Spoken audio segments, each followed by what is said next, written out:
Gilmer Mesa nació en 1978 en Medellín, en el barrio Aranjuez, en donde ha vivido toda la vida. Es magíster en literatura y licenciado en filosofía y letras, ambos títulos de la Pontificia Bolivariana de Medellín, Universidad Pontificia Bolivariana. Desde el 2007 ha ejercido la docencia en diferentes universidades de la ciudad y actualmente se desempeña como profesor de cátedra en la UPB, la UDA y el ITN. Ha publicado las novelas Las Travesías y La Cuadra con el sello editorial Penguin Random House. Con esta última además se ganó el me olvidó los números romanos. El 12º, bueno, madre, concurso de novela y cuento de la Cámara de Comercio de Medellín para Antioquia 2015. ¿Cuánto de que no voy a Roma? Ha realizado también otros aportes como el cuento llamado Año Nuevo en la colección de cuentos colombianos Puñalada Trapera. Ay, esa colección es buenísima. De la editorial Rey Naranjo en el año 2017 y el tono Resiliencia de la Comisión para el Esclarecimiento de la Verdad, la Convivencia y la No Repetición, entre otros, en diferentes revistas como Cronopios, Aurora Boreal, Arcadia, etc. Y este año lanzó su nueva novela Aranjuez, también con la editorial Penguin Random House. Ahora sí, entonces pasarán aquí a acompañar a Gilmer, Luis Miguel Rivas, Juan Fernando Espina y Carlos Mario Aguirre. Para todos ellos un aplauso y muchas gracias de nuevo por estar aquí. No, en la mitad de Gilmer. No quiere la mitad, entonces la mitad es usted. Quería ser carrizo. Usted no quiere él necesita ser carrizo. Gilmer, no le gusta en la mitad, ¿por qué? ¿Ah? Voy en la mitad entonces. No, porque yo no me voy a hacer en la mitad ni nunca, jamás. A mí tampoco. Después de que esté... No, yo tampoco. No, es que yo siempre fui puntero izquierdo, derecho. Yo nunca fui centro delantero porque yo no era capaz de hacer un gol. Yo no tenía esa virtud ni esa capacidad. Yo prefiero usted creo siempre... que sí, usted jugó mucho fútbol, ¿cierto? No, basquetbol más que nada. No, yo tengo basquetbol más que nada, jugaste. Sí. Y ahora haces pesas. También, sí. Es cierto, porque tener, mostrarle a la gente. Llego yo ahora al camerino y yo dije, puta, yo nunca, pues sí, habíamos estado acá, pero venías de saco, ¿cierto? Venías de saco y con el saco, pues si se nota el músculo con el saco ya sí es una locura, ¿cierto? Ya es cuajo. Pero más o menos, bien cuajo, ¿cómo es que se dice en el barrio? Barrita. Sí, pero así es como es bombeado, ¿cierto? Y todavía seguir bombeando, ¿no? Mucho.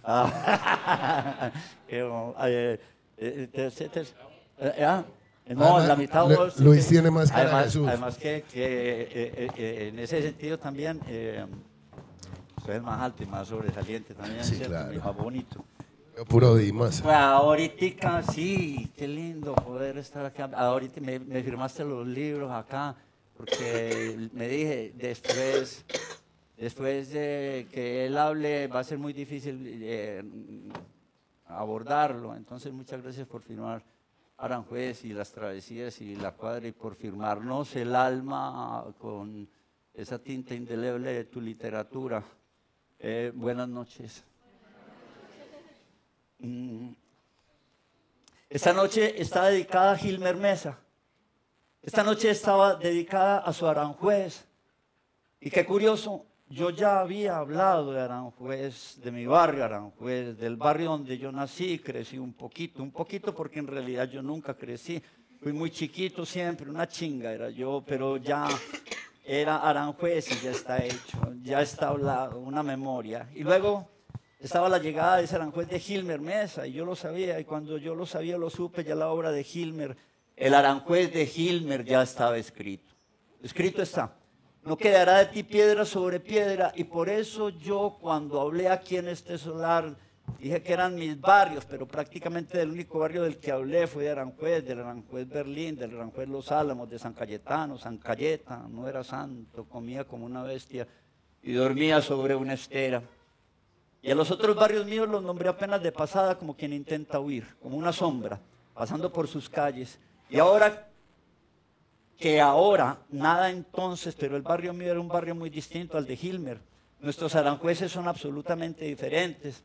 Pero ¿qué es absolutamente? ¿Qué es lo absoluto si lo relativo está ahí agazapado, esperando como un doble sin sentido, como una roca, como una raya en la pared descascarada, y que vos pases? ¿Qué significa absolutamente si ese barrio en el que yo nací, teniendo menos calles, menos casas, menos cuadras, menos asfalto, teniendo menos gente que el de hoy, teniendo menos asombro, diría, podría decir eso, menos asombro el de hoy que el de ayer? ¿Cómo se mide el asombro?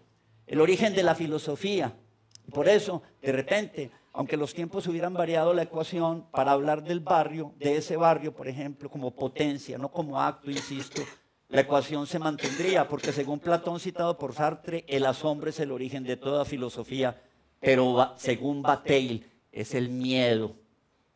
Y ahí la dicotomía, la antinomia, asombro y miedo. Pero el miedo de antes era un miedo distinto. Era para lo hierático de la época, lo primitivo de su cielo, de sus campos, de su tierra, de su lenguaje. Y no es que paralelo al trasunto narrado por el novelista en su obra, en su Aranjuez, el asombro haya sido una inexistencia, un artículo de lujo, algo que solamente la velocidad y el desenfreno podrían proporcionar. El de antes, de repente se me antoja un horror vacui, cercano al ritmo elemental del río, y un río todavía claro y un río todavía río. ¿Habrá algo de ese horror primigenio en este Aranjuez que el novelista relata? Puede ser, pero hay un reajuste del tiempo y las costumbres en el que las sucesivas mudas propician, fundan, instalan ahí sí un agenciamiento, como lo dice él mismo, un devenir asombro en miedo. Y como los agenciamientos son de doble captura, un devenir miedo en asombro. Ya no es una raíz, no es arbórea la constitución del barrio, de la cuadra, de la casa de la gente, es rizomática, es puro rizoma y es nomadismo. Ha cambiado por completo la visión, o mejor, el paradigma, se ha roto el paradigma. Se ha tornado sintagmática la relación seres, barrios, seres, casas, seres, cuadras. La cuadra es el ser, la esquina es el ser, el meollo, más que nada el noume, no el nous. Yo no iba a hablar de Aranjuez, ni de mí, ni de nada, ni de mi nada, ni mi nada hecha barrio de nada, como cuando se dan las gracias y responde de nada. Pensaba que hoy iba a acompañar hoy a un Aranjuez otro, alter del mío, y voy a acompañarlo, extraño al mío, al que de repente, luego del Aranjuez de él, no puedo llamar mío, aunque siga haciéndolo en los recuerdos, en las imágenes, pero ahora se llega a él como una curiosidad. Es una entidad para curiosos, para gente que llega y pide que le muestren, y eso está bien. Origen de toda ciencia y de toda muerte. La curiosidad mató al gato, dicen. Cuando decidimos que hoy haríamos otra cosa, respiré y me volví a ahogar con el barrio en la garganta otra vez. Ya quería pasarme, irme a otro barrio, el barrio de los acostados o a los costados del barrio. Esta semana, llegando de Cali, iba a ir con Ospina a buscarlo en el barrio, a buscar a Hilmer en el barrio. Agúzate que te están velando, tratando de mirar de frente a la maestra vida, te da y te quita, quitándole la palabra para regalarle en las calles otras de otros barrios. Y me dije, nada, voy a hablar de Lovaina otra vez, un poco más de la estación Villa, del Fundungo de Manrique. Estuve allá donde tenía una novia de Sevilla, donde me formé mucho, porque yo me había quedado corto frente a los otros barrios en los que viví. En fin, quería hablar de otra cosa. ¿Cuántos barrios tiene Medellín? ¿Cuántos quedan? Barrios piratas, barrios de invasión. Leía que había como 500 barrios aquí. Mi madre me decía que cuando vivíamos en San Joaquín, vivíamos en Laureles, que ya está mentida y retada y relatada y retada y dateada y sabida y callada, sino está. Por eso este atragantamiento con el Aranjuez de él, el de los sanos y de los pillos. ¿Para dónde se quiere ir? ¿Donde los sanos o para donde los pillos? Que pase el rey, que ha de pasar el hijo, el conde se ha de quedar. ¿Para dónde se quiere ir? Se quiere ir, y él quería ser de los pillos, él quería ser de los sanos, de los santos, de los diablos, de toda la cofradía maldita, de la literatura maldita, de los que boleando el alfanje en pleno campo de batalla, luchando contra el diablo, le cortaron la cabeza a un dios reemplazable y acéfalo. Luego de leerlo y de no tener la oportunidad de estar con él, lo traigo a cuento o a novela mejor como homenaje a su mundo, a ese mundo perplejo de magias absolutas, amurado en la esquina del movimiento. ¿Cuál será la esquina del movimiento sonora de aquellos años? Guarachas, trocadas sucesivas en punk, en metal, en distintos metales, punquetos, metaletos, traquetos, trabetos, gorobetos. A él, a mi padre, dice él, le debemos mi familia y yo la llegada a este barrio. El barrio, ¿cuántas veces el barrio y los amigos en un canto a la amistad? Esta tragedia griega, esta tragedia aranjueseña, jugando Jamie, que bien podría ser el nombre de un fulano cualquiera, de un fulano, de un perano, de un mengano, perencejo, menganito, fulanito de tal, de una familia pobre en un barrio pobre. Este muchacho que llegó al barrio en la panza de su madre, primer miembro de los Mesa, oriundo de Aranjuez. ¿Dónde vivirá? Le dejé un mensaje a ver si podía ir a su casa. Su casa solo la conozco por las entrevistas. Tenía, dice él, un vínculo prenatal con estas calles, lo que explica que tenga el barrio metido en sus venas, en la cava inferior, en la porta, la esplénica, la estomáquica, el brazo partido. Es un devenir de él también con el barrio, es un agenciamiento. Él lo dice alguna vez en algún sitio: devenir escritor, devenir novelista, pero más que nada en él es devenir Aranjuez, no devenir barrio, ni esquina, ni cuadra, ni casa, ni historia, ni clases, ni nada. Devenir Aranjuez, son uno él y él, el barrio y él, de repente como alcolíricos, de repente como la tierra, de repente o de pronto como Pedronelo Longas, que permanecieron allí, que vivieron allá, que se quedaron allá. Sospecho, dice, escribe, que todos tenemos otra necesidad más imperiosa y enérgica que aquella, la de encontrar un lugar donde, sin saberlo con certeza, a la postre moriremos y definirá nuestro paso y el de nuestros seres queridos por este mundo. La calle es una selva de cemento, diría alguien en su canto, y de fieras salvajes como no, ya no hay quien salga loco de contento donde quiera, en fin. Pero para él su hábitat, su hobbit, su obituario, la calle es el regreso, el paso. La calle es la ilusión del camino, del caminar del caminante. Y en este libro, en Hilmer, que es un libro que deviene en libro, que es sus libros, de repente me lo parecería a mí, porque el Aranjuez de Hilmer no es una vanidad, ni es una búsqueda de literaturas, de glorias, de famas, de sumatorias librescas, para que exégetas analicen y discurran y se sumen y se conviertan en materia y letra muerta para Hilmer. Y puede que me equivoque y el día esté lejano, plácido y turbulento, era una llama al viento para Hilmer, su Aranjuez en Aranjuez. El libro es el barrio que está behind de su house, no es un libro, es carne viva, sentencia. Por eso uno lo tiene que andar despacio el libro y con cuidado, sin abusar de sus calles, de sus sitios, callejones, socavones, la manga de chela, la 91, la 92, dicen que lo vieron en la 110 comiéndose un bacalao. No es un libro para turismos baratos por el libro como por el barrio, no es una guía turística. De cualquier malla sale un ratón, de cualquier calle sale un matón, de cualquier manga sale un chabón con un changón, de cualquier alma sale un amor, de cualquiera una traición aquí se paga. Él, que dice que fue mirado con rabia por la belleza, mira el horror de frente para mostrarnos lo bello de la caída, como en La Peste, como en El flautista de Hamelin, la Calimatic 175, la de T200, de cualquier página de este libro, de este barrio, de este libro que es un barrio,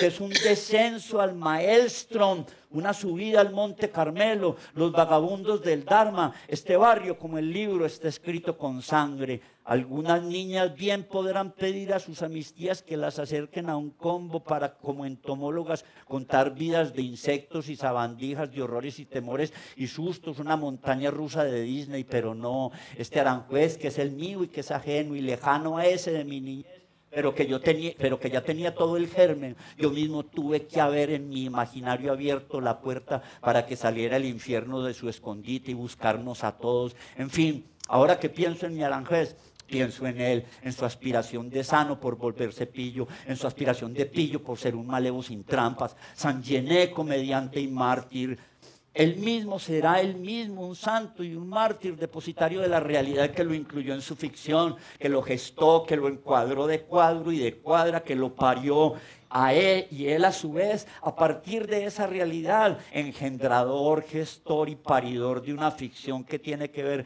con la realidad más que con su ficción, más que su Aranjuez con el Aranjuez, él mismo, un Prometeo dando fuego, dando bala a los dioses, convirtiéndose en Dios de su propio reino, mandando en su barrio, él, un risco difícil de escalar, equilibrio precario de su propio abismo, él, un dominando el lote, mandando la parada, cantando la tabla sin tener que mandar a sirenas emisarias para que embolaten el camino de navegantes perdidos, de náufragos sin botellas. Terminé hablando de Aranjuez, la patria de Hilmer, terminé hablando de Hilmer, hablándonos por él, ablandados por él y Hilmer, que son uno solo, y es que yo iba a charlar con Hilmer hoy sobre el barrio, no sobre el libro, pero cómo hace uno pues para distanciarlos y diferenciarlos y separarlos, y vamos a hablar con él de Aranjuez y después ya no, porque a Aranjuez hay que saber llegar, porque no cualquiera llega a Aranjuez. Ahora no sé por qué tengo esta rasquiña en el alma, no cualquiera llega a Aranjuez, no cualquiera llega a Hilmer.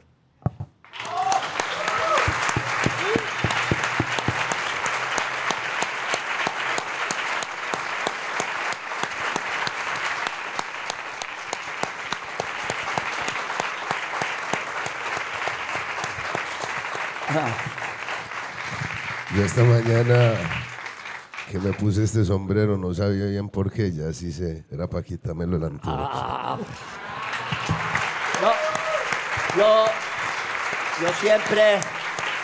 Yo siempre salgo de sombrero, de cachucha, y hoy sentía que no podía salir de cachucha porque me la tenía que quitar desde antes para poder hablar con vos. Qué belleza vos, Carlos. Muchas gracias. No, va gracias tan conmovedora. Eso Ya fue que lo que vamos pasó. a hablar, ya no hay que hablar. No, nada. Disculpen haberme tomado tanto tiempo. Ya es él el que dirige la parada, el que canta la tabla. No, hombre, ojalá no.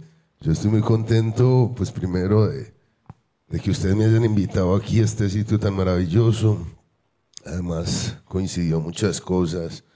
No había podido venir la vez pasada, pero las cosas pasan por algo. Hoy está Luis aquí, que es uno de mis grandes amores también. Que pues, él lo dice siempre mejor que yo, pero es de esa... Hemos sido como hermanos, pero nos demoramos un toquecito en conocernos. Pero desde que nos conocemos somos como estamos muy emparentados y creo que eso también se extiende y por él llegué yo a ustedes. Entonces, bueno, estoy muy contento de esto. Lástima que estoy más apestado que una mierda, pero ahí bregamos, ahí con despacio le vamos dando. Bueno, yo creo que mi presencia acá es más simbólica en honor a la amistad de Hilmer. Creo que quienes tendrían, yo debería estar más allá, pero bueno, está también un gesto muy bonito y un honor para mí estar pues flanqueado por dos monstruos en este espacio. Entonces, bueno, un poco lo que se trata de conversar sobre tu obra. A mí, personalmente, yo me encontré con un fragmento de la Cuadra Times, cuando eso se llama la Cuadra Times, que publicaba en Universo Centro, y la manera como estaba contada esa historia, el punto de vista, me pareció un punto de vista sobre un tema que yo trabajaba.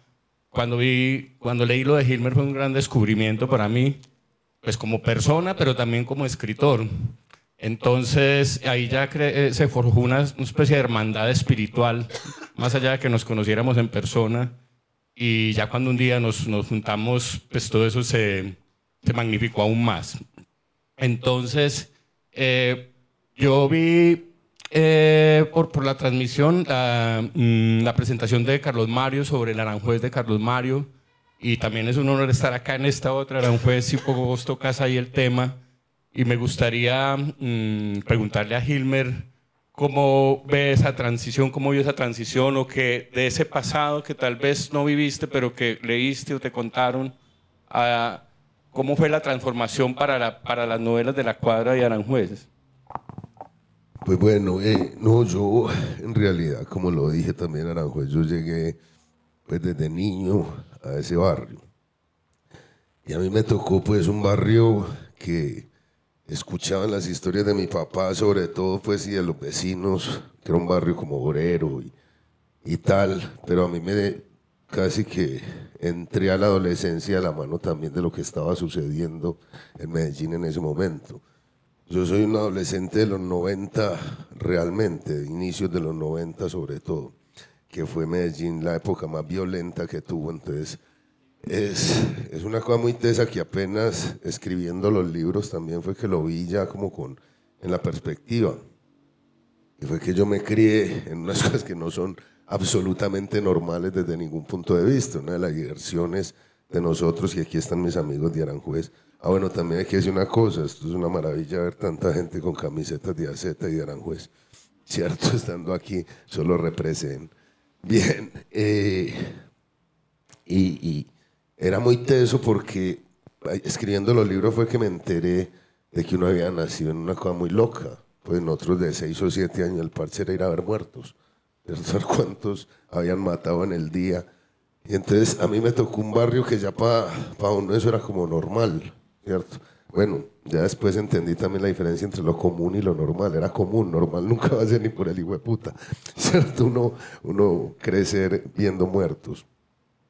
Pero entonces yo entré como la adolescencia, que es la época heavy, también en un barrio así absolutamente duro.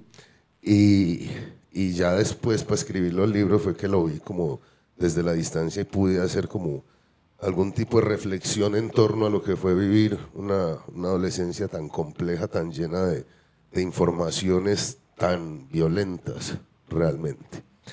Y ya yo toda la vida he vivido en ese barrio, me ha tocado ya también escribir un barrio que ya no existe, porque ya no solo porque esas formas de violencia no están ya en el barrio exactamente, están en Medellín, en otras periferias, pero ya no en el barrio, sino que también ha sufrido unas transformaciones muy jodidas, que ahorita lo decíamos, estamos hablando vos y yo, pues si Aranjuez ya queda a 5 minutos del centro, ¿sí? O que entonces, cuando yo nací, fui creciendo, pues Aranjuez era la periferia, porque Medellín llegaba hasta el Popular. Pero ya ahora Aranjuez es como el centro, primero la nororiental, y segundo está muy pegado al centro. Entonces ha habido unas transformaciones muy tesas en todo, en la actitud y en el urbanismo también. Yo nací en un barrio de casas de primer piso y ya no quedan. Queda 1 o 2 y mucho, ya todas son de 3, 4, 10, 20 pisos. Y han perdido la intimidad también de cuadras que existía en mi época. Y más teso que es un proceso que creo que no es solo Aranjuez sino de Medellín, y es que los barrios populares ya se volvieron un parqueadero a cielo abierto. Entonces cuesta mucho imaginarse ya el barrio, viéndolo ahora, cuesta mucho imaginarse que es el mismo que le tocó a uno. Sí, a diferencia de Yonapatagua, de Balandú, de Macondo, de Villalinda, de Rivas, vos retomás tus materiales de un hecho real, de una existencia fundada y fundamental, y fuera de eso remitologizás el barrio, recuperás esos mitos y los reconvertís. ¿Cómo es ese proceso? ¿Y cómo son los procesos de la escritura, Hilmer? Sí, yo creo que también en mí se dio como muy orgánico, pues, realmente. En alguna curva de la vida también pensé como en hacer lo que hace Luis también y lo que han hecho los grandes, y era crear como un espacio más mítico, ¿cierto? Que no tuviera pues como un nombre exacto. Y después dije, no, hay que escribir sobre esto con ese nombre, aunque eso no sea parecido siquiera al Aranjuez de verdad. Era más bien como volver mítico un espacio que ya existía, porque en mi cabeza de alguna manera sí era mítico, ¿cierto? Y era engrandecer de alguna manera las historias de uno, que creo que eso es lo que nos pasamos haciendo también los escritores, al menos los que a mí me interesan, como Luis. Y es como inventarnos un pasado mucho más importante quizás de lo que fue para poder convalidar este presente y aspirar a tener un futuro, ¿cierto? Entonces, pues no sé, yo cuando, te digo, era muy orgánico, yo empecé y de hecho era la cuadra y empecé como a relatar la cuadra mía y cuando me di cuenta estaba hablando de Aranjuez y yo dije, marica, es que esto es lo mío, ¿cierto? Esto sí es de verdad lo que yo quiero contar. Entonces, ni siquiera fue que lo pensé, en algún momento sí dije, ve, y si no lo llamo a cita, y deseché pronto la idea. Y eran círculos concéntricos y como decís, vas de la cuadra, vas del centro a la periferia y abordás todo el barrio en un momento además en que el mito ya estaba descrito, pero le fundabas una categoría superior al mito porque todos nos asombrábamos en esta ciudad de las cosas que eran capaces de hacer los mafiosos, toda la gente, lo que hacía Pablo, lo que hacía todo el mundo, y eso era un asombro, porque aquí toda la gente había vivido, digamos, en una incapacidad de convertir el cotidiano en algo mágico. Y su nombre lo indica, es esa magia. Es esa magia de la mafia. Y cuando una vez, cuando Medellín apareció por primera vez en la revista Selecciones, yo me sentí profundamente orgulloso. Pero era un día que apareció Medellín, hablaban de Medellín, por allá yo no me acuerdo, pues, en el principio de los 90, y hablaban de lo terrible que era esta ciudad. Yo dije, qué maravilla, siquiera ya están mentando esto. Porque García Márquez en agosto del año 82, en una entrevista que da para El Mundo de Medellín, antes de ser Premio Nobel de Literatura, Gabo decía que él se sentía profundamente orgulloso de las mafias colombianas, porque las mafias colombianas habían sido capaces de desplazar del puerto de Nueva York a las mafias italianas y holandesas. Entonces, ya una cosa que de por sí era mítica, vos la recoges, porque uno empieza. Yo tenía que dejar el libro muchas veces. Yo la cuadra, hijo de puta. Como me pasa con la película de Víctor. Con la película, yo pude ver la película de Víctor Gaviria después de que vi el documental de Mechi, de la hija de Víctor. Yo me puse en la pandemia, además, encerrado con Cristina, y pusimos la película de Víctor y nos metimos debajo de la cama y puta, no éramos capaces de. Así era con Aranjuez, así era con la cuadra, ¿cierto? Entonces coges eso y lo recuperas. ¿Cómo se remueve tu entraña cuando empezás y recoges el Pastor López? Estoy como yendo para un lado y para otro porque hay una cantidad son vasos comunicantes. Cuando recoges el Rebelión, cuando recoges Cocorico, cuando recoges, claro que el Rebelión es de la cuadra y todo eso, pero se conjuntan. La hermosa esta Doris, la que tiene el hijo con este y se van y que son hermosas, que historias tan absolutamente. ¿Cómo esa gente, cómo te remueve la panza eso y cómo llegas a eso?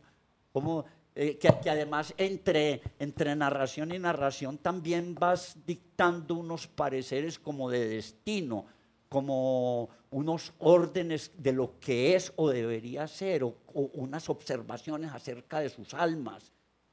Sí, yo creo que es que ahí ya lo dijiste, yo escribo mucho por dos cosas, por incomodidad y por rabia, ¿cierto? Hay muchas cosas que me mantienen con mucha rabia de la sociedad y entonces pues aprovecho que ahí mando yo para poder decir lo que me dé la gana. Y la incomodidad también, por ejemplo, todo esto que decís del Rebelión o de un caso como el de Pastor López y tal.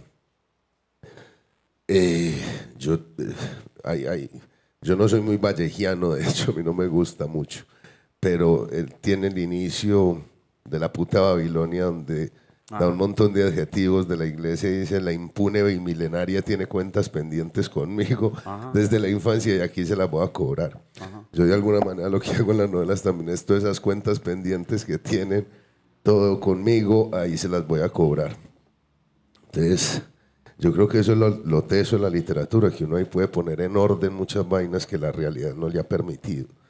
Y se puede permitir perdones que quizás en la vida real no, y se puede permitir odios que por supuesto en la vida real no.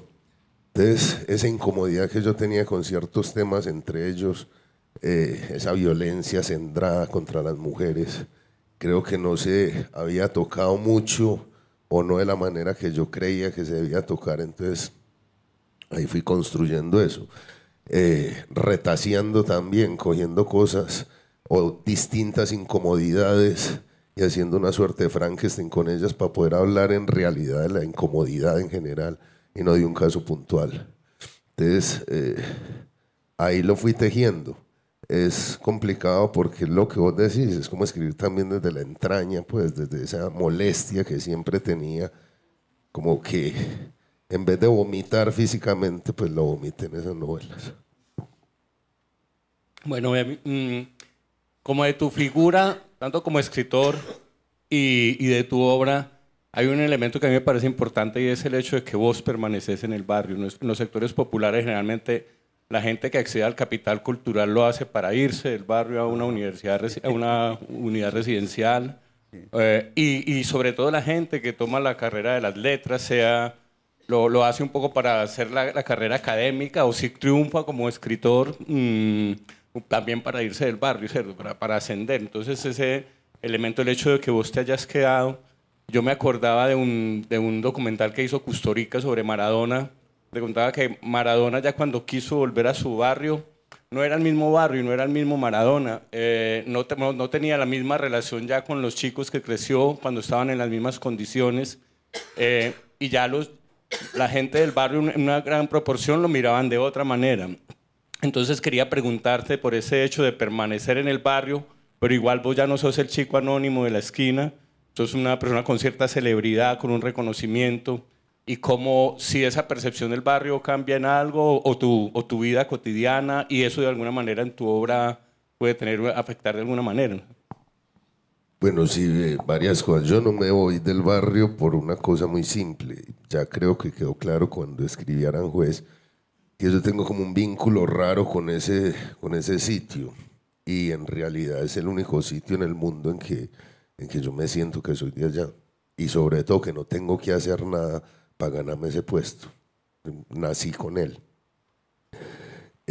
Y yo tengo una cosa muy rara, yo me siento igual de extranjero estando aquí o ayer que estaba en Bogotá que estando, cuando apenas paso Cuatro Bocas, yo ya, marica, ya me perdí. Yo no siento sino que soy de allá, de Aranjuez.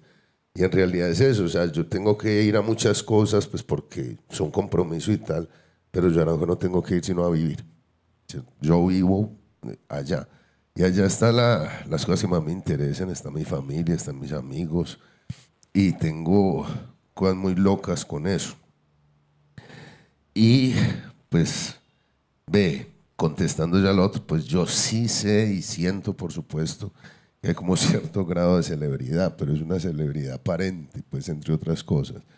A mí en el barrio me conocen más, primero porque salgo en los videos de Alcolírico y soy amigo de ellos, y segundo porque me hicieron 2 o 3 programas de televisión en Los Informantes y tal, que porque hayan leído un libro mío, ¿cierto? La gente no lee.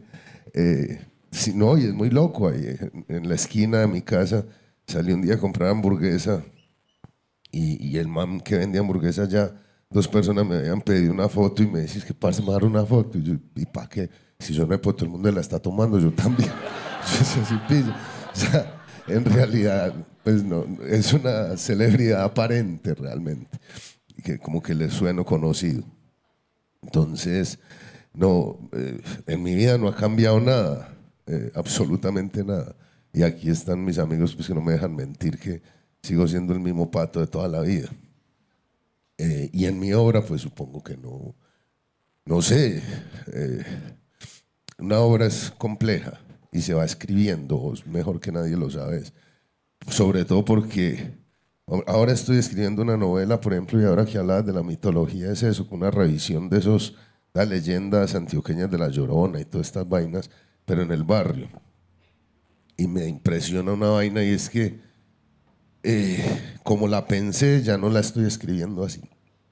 porque uno va cambiando también como a medida que va sucediendo eso. Yo creo que la única manera de uno no percibir eso es si fuera capaz de escribir una novela en 24 horas, como dicen que escribió Kafka, La Metamorfosis. Pero también el tiempo que en mí se demora escribir una novela, con unos 2 años, uno en esos 2 años va cambiando mucho.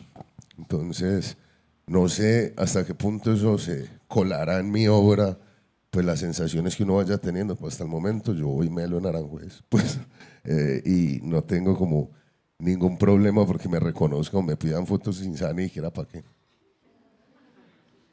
Ibas reconociendo, como diría Gabo, en el Patriarca, en el agua premonitoria de los lebrillos, en las fórmulas de las pitonisas, tu propio barrio. Ibas investigando de pronto en cada letra, en cada frase, en cada esquina, en cada cuadra en cada esquina de tu mismo libro, de tu cuadra y de tu barrio, ibas reencontrándote vos. De pronto será por eso también que, como vos mismo decís, alguna gente no lo lee porque, como diría el mismo Gabo, los libros clásicos son los que ya todos sabemos cómo son, ¿cierto? De pronto encuentra la gente en su mismo, en ese mismo, su propio destino, su propio pasado y su propio presente, de alguna forma su futuro. Pues sí, creo que bueno, eso que decís es muy hermoso y metafóricamente es muy hermoso. Pues yo creo que también hay que enfrentar una cosa, y es que en Medellín se lee muy poco. Siempre la gente, bueno, no, se lee mucho, todo lo que hacemos todos los días con los teléfonos de leer. Se lee poca literatura y de autores locales. Por eso te digo, yo no creo que mucha gente de Aranjuez esté interesada en leer. Pero vos sos un escritor de hoy, vos sos un escritor profundamente leído. Sí, he tenido, he tenido esa suerte y pues que me gusta mucho. Ahora, lo que quiero decir es lo siguiente. O sea, la literatura nunca ha sido pues tampoco un arte de masas, ¿cierto? Los que han sido como grandes rockstar en la literatura porque escribían teatro y entonces era Shakespeare y Oscar Wilde. Siempre ha sido de nicho, pero en ese nicho el que lee mucho. Y gracias a, no sé, que se cruzaron muchas cosas, ahora hay mucha gente leyéndome en todo el país, entonces eso me alegra profundamente dentro de esa comunidad que lee. Entonces, bueno, bacanísimo. Pero pasa una cosa muy tesa. Incluso le pasaba a Gabo en los miles de documentales que he visto de él. La gente toda ofendida porque creen que él estaba como tratando de hacer la historia oficial de Aracataca, ¿cierto? Y que eso no es así, ¿qué tal? Entonces a mí también mucha gente se siente como un poco ofendida de que yo hubiera tomado el nombre Aranjuez para contar una historia que es absolutamente personal. Porque creen de alguna manera que yo estoy contando la historia de ese barrio, que a su vez es la historia de todos los que viven allá. Entonces todo el mundo cree que como que uno es medio usurpador de esas historias. Como si fueras el delator de sus objetos. Eso, y entonces, pero pues yo hace tiempo dejé de preocuparme por cómo percibe también la gente ciertas cosas. Y pues creo que el que tenga la capacidad de hacer una lectura se da cuenta que en todos los 3 novelas y en las siguientes que haré, pues lo que hay es una historia personal, ¿cierto? Ubicada quizás en un territorio que compartimos, pero es absolutamente personal. Por eso mucho tiempo pensé en escribir, en llamar esa novela Mi Aranjuez, pero porque para que no pasara justamente eso. Me parece que era un nombre de mierda. Es un nombre de mierda. Sí. No, y antes la iba a llamar Los Anos, como se llama el primer capítulo. Y mi editor me dice que eso suena Los Anos. Descartados esos 2 nombres. Pero sí, y ya después dije, bueno. Y hay una anécdota con eso. Cuando apenas había sacado La Cuadra, alguien confundió a mi hermano porque somos como muy parecidos físicamente. Aunque yo soy más pinta, pues. Pero él está aquí, está tu hermano. No, y le dijo en la calle como que usted lo que escribió ahí, esa no es la historia real. Y mi hermano, que es más mala clase, que ni voy a apuntar la diciendo, hermano, yo no soy Gil, Pero si no le gustó, vaya, escriba usted el libro de ser marica. Esa es la que yo, al que no le guste, le paso a mi hermano. Sí, sí, claro, que no le gusta, póngala como quiera, fue algo gonorrea. Ahora que decís eso de mi Aranjuez, que a mí siempre me pareció como muy compleja la posición tuya como narrador, porque obviamente es un narrador que está hablando de sí mismo, está hablando de su relación con el barrio, se está convirtiendo en personaje, pero no deja de estar en la ficción. Entonces, ¿cómo establecer ese límite, ese borde entre Hilmer narrador y Hilmer real? Y cómo no, o sea, quedarte atrapado en ese lodazal de historias y de cosas tan complejas que estás narrando. Claro, como no se quedó atrapado en la vida ni en la obra, ¿cierto? Dale. Yo siempre apelo con una pregunta.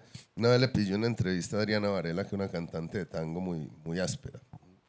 Y ella dijo una cosa que a mí me parece que aplica para mí. Decía, porque le decían que si ella era una persona triste y era porque era capaz de cantar así como muy a lo polaco Goyeneche.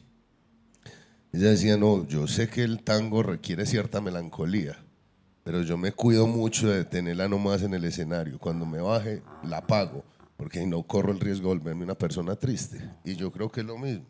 Yo sí sé qué actitud requiero cuando estoy sentado escribiendo, pero me cuido también de apagarla junto con el computador cuando me paro, porque si no, puta, se queda uno a vivir ahí y esos infiernos son chéveres, pero temporalmente, no para siempre. Entonces es eso. Y la vaina como de la voz del narrador también, yo sé, y fue muy temprano que me pasó. En La Cuadra, si usted lo mira bien, yo el primer capítulo que sale en el libro fue el último que escribí. Pero yo empecé ese libro con el capítulo que se llama Cocorico. Y ya de ahí seguía el rebelión. Y ahí yo me puse a pensar, es más, si usted lee Cocorico, usted ve que cuando se acaba uno puede seguir narrando esa novela en tercera persona o en primera. Y ahí creo que fue que me creé la voz de ese narrador híbrido que vos decís. Y yo dije, esto necesita escribirse en primera persona, porque así es cuando, es decir, ahí ya me comprometo yo. Y me parecía que ahí desgarraba, ¿cierto? Y que ahí sangraba, y que ahí se olía la mierda y lo que había ahí, ¿cierto? En la tercera persona me parecía muy aséptico.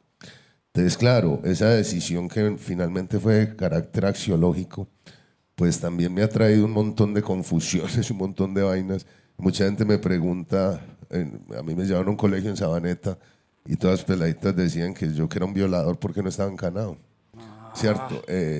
Y cosas, bueno, yo no entiende eso de pronto, muchachos, en el colegio, pero periodistas me han dicho, una periodista de un medio cuyo nombre no quiero acordarme, me dijo una vez que yo, como me había salido de Lampa, ¿cierto? Entonces yo le dije, pues básicamente no entrando, pero,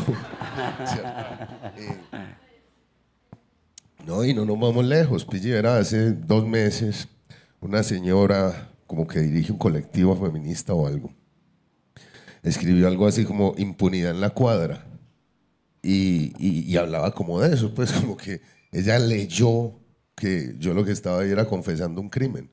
Y a mí me dio ganas como decir, esta señora quiere que me encanen por algo que escribí. Bueno, marica.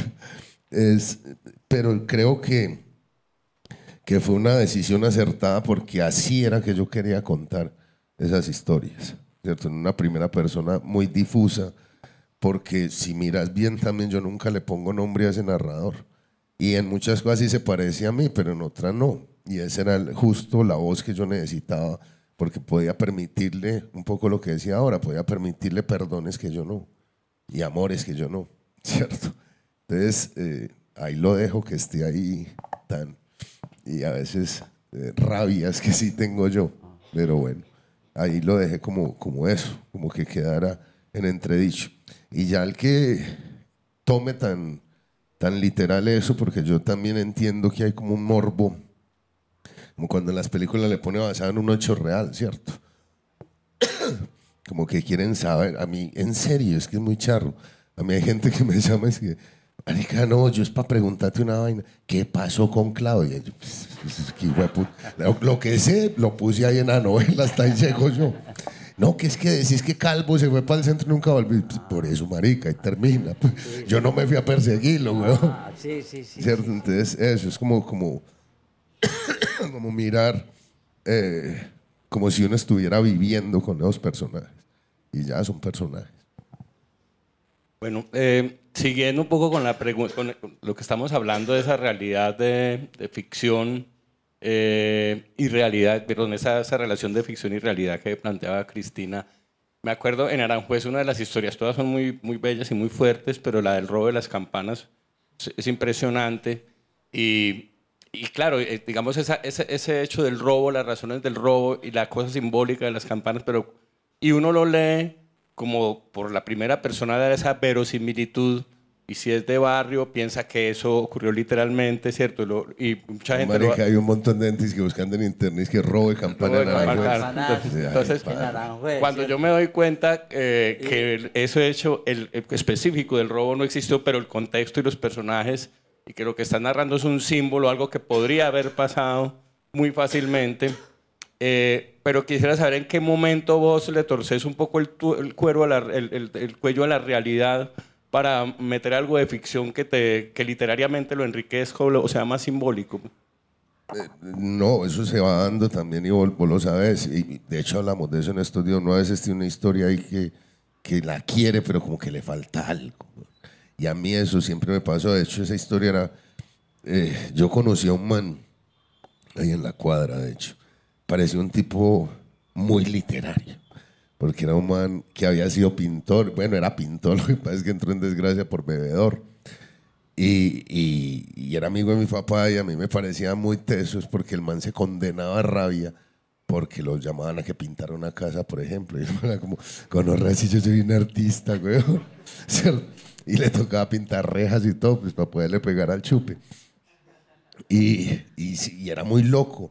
Hacía los adornos de Navidad y hacía cosas muy tesas. Quería pintar los postes, tanto a la vuelta.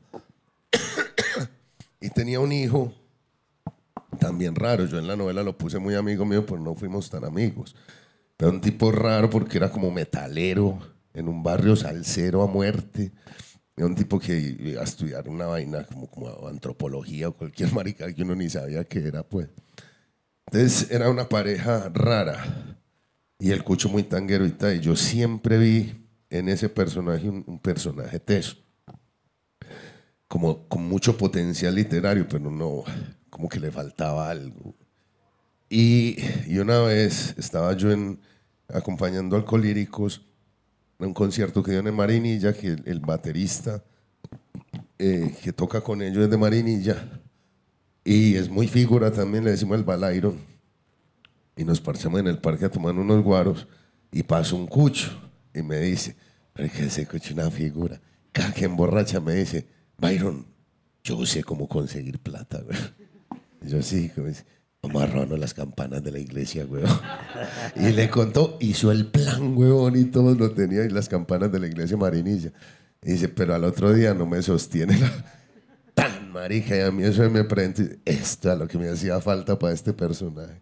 Yo que sí fuera capaz de robarse las campanas de ese marica y que llevara eso a cabo.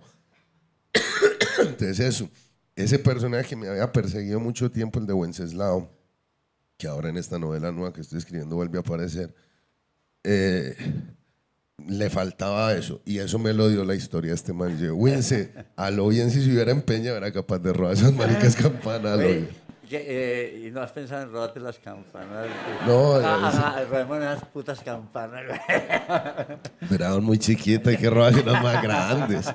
Era, un puntico ahí, que tenía que ser escrita. Una cosa que vos viviste en primera persona no podía ser escrita en otra persona, en tercera persona no funcionaba eso no. Ahí, porque es que era como date dedo a vos mismo, ¿cierto? Era como... sí, no, yo no... Este que sí, está no. diciendo que, como los niños cuando dicen, no, es que un compañerito hizo una cagada allí, ¿cierto? Entonces, no, eso había que meter el dedo en la llaga. No, y la impunidad de la primera persona, porque uno decide hasta dónde mete, ¿sí o qué? Claro, claro. Entonces es como el sueño que ella me está cumpliendo. Yo quiero ser viejo, es para poder tener la impunidad del viejo. No, no poder putear a todo el mundo sin que no. Excusado en que es viejo. Aquí se excusaron en la primera persona. Claro, claro. Sartre, hablando de Genet, dice que era niño y lo expulsaron de la infancia.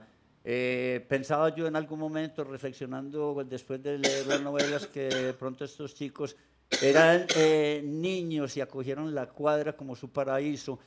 Vos bajaste a ese maelstrom, a ese infierno, como un Orfeo buscando a Eurídice, y lograste ascender sin chamuscarte las alas, pero vos no fuiste un niño expulsado de la infancia. Vos, una de los trasuntos hermosos de la novela, además, es la relación con el padre, la relación con la madre, la relación con el hermano, la ternura, porque es una obra muy tierna.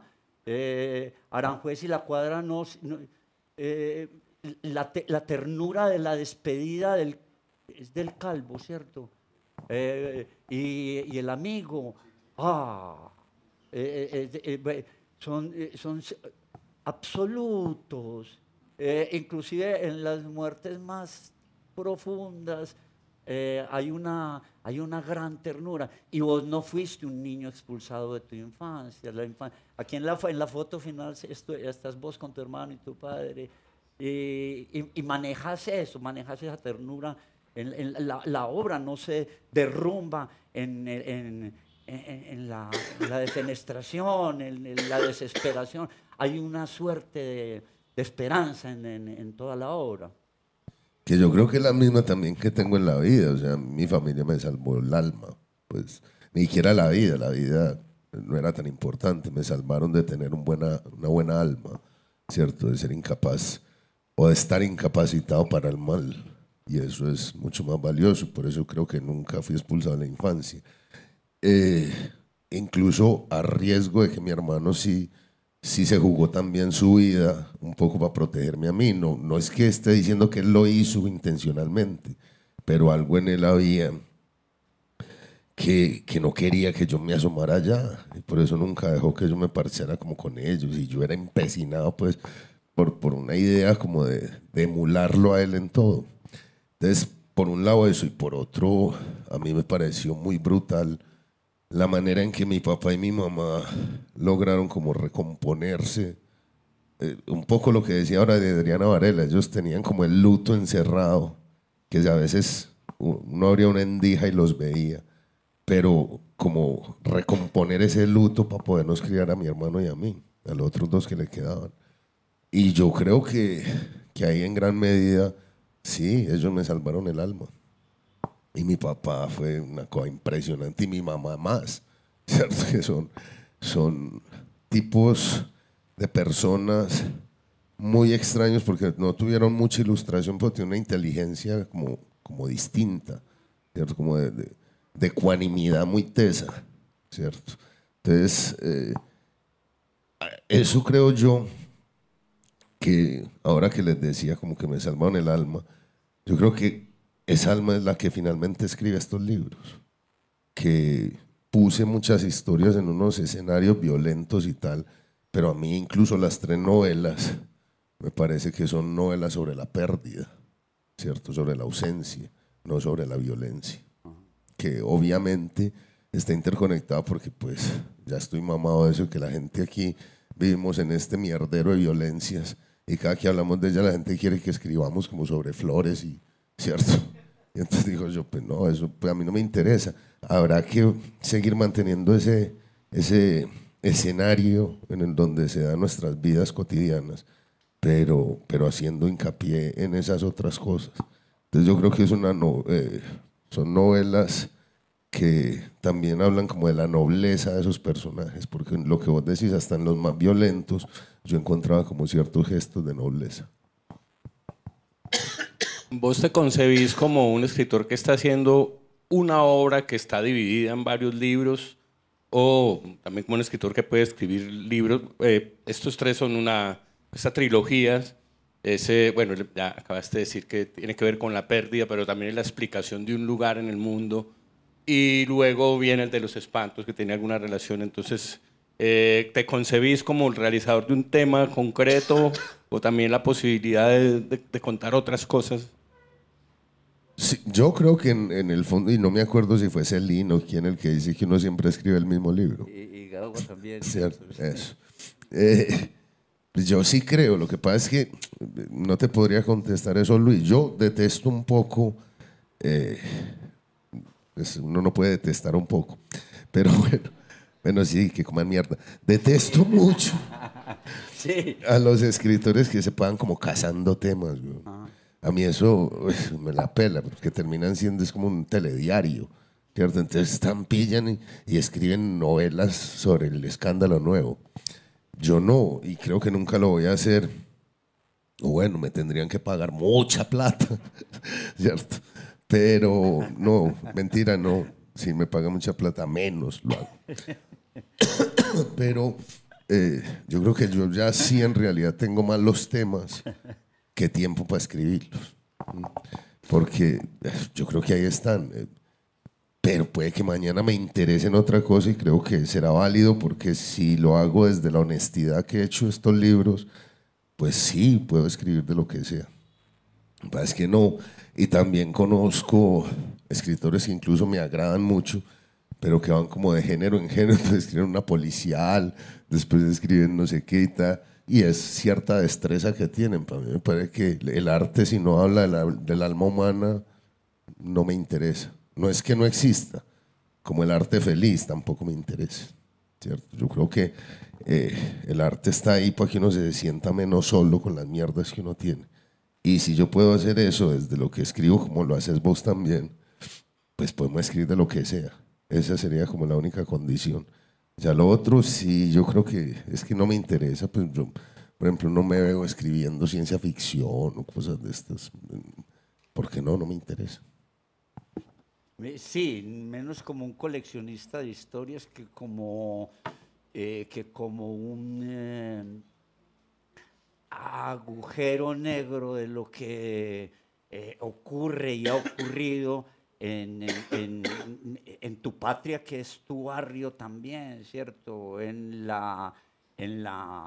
nuestra Colombia existen una cantidad de historia, y en cada país de historias inverosímiles, y me imagino que algunos hablarán de los Guayú y la novela de los Guayú o la novela de otros lados, ¿cierto?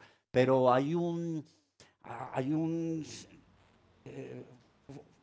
fondo fundamental que es tu barrio, y es que es también concomitante a esa forma de vida tuya, estar allá y comprometido con tu literatura y con tu ser, y creando ese barrio a partir de lo que has vivido. Yo tenía por aquí también alguna observación en ese momento cuando leí esto, y pensaba que se había, digamos, en alguna medida realizado tu pase y tu aspiración de sano a pillo se reconvino en tu posibilidad de pillo a escritor. La vía es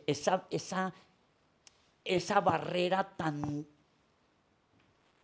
lábil, es de ósmosis y difusión que te manifestaba esos dos estados de estar con los sanos, de estar con los pillos, de mirar de toda esta gente. Ahonda en tu ruta de escritor. ¿Y en qué momento se decide eso?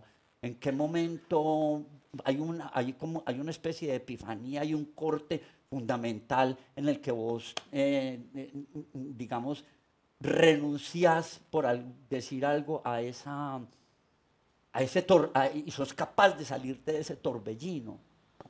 Sí, o sea, es claro, pero absolutamente claro, y es el 5 de julio de 1991 que matan a mi hermano. Ahí ya mi vida se fue para el carajo.